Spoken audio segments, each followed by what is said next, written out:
Brooklin, Maine, a small town of about 800 people, known by many for producing world-class boats.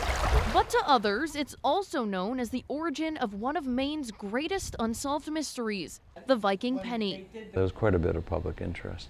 In the 1950s, an amateur archaeologist named Guy Melgren ventured to Nascaig Point in Brooklyn.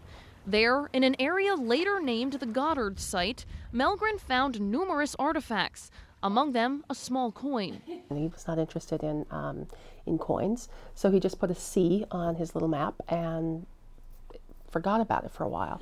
The tarnished silver coin, tinier than a dime. On one side, a dragon's head. On the other, a double cross. Maine State Museum archaeologist Bruce Bork says the chances of finding something so small are almost unheard of. And we're just fortunate that they went slowly enough to spot this as a little bit different. They could so easily have thought it was a penny or a piece of a tin can and thrown it away. Luckily, they didn't. For years, the coin was misidentified as coming from England. Interesting, but not completely unusual. But when the coin was given to the Maine State Museum, experts realized they had something much more remarkable in their hands. It's actually a 11th century Norse penny, and that kind of set off a whirlwind of interest. When it was properly identified, it caused all kinds of excitement because were the Vikings here? That excitement followed by skepticism. For years, scientists returned to the Goddard site in search of other Viking artifacts, but came up empty.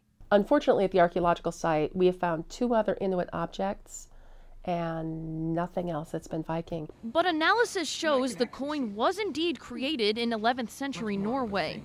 With a find this rare, archaeologists now had to determine if it was really found or was it a hoax planted in the site for attention. Those who knew Melgren trust his credibility and say he had no reason to fake the discovery. During his lifetime, he never made an extraordinary claim about the coin. This, I think, speaks to his basic honesty. It was simply a find that he made. Plus, the coin's appearance is consistent with exposure to the elements. Very little real metal left in the coin. It's mostly what we call corrosion products.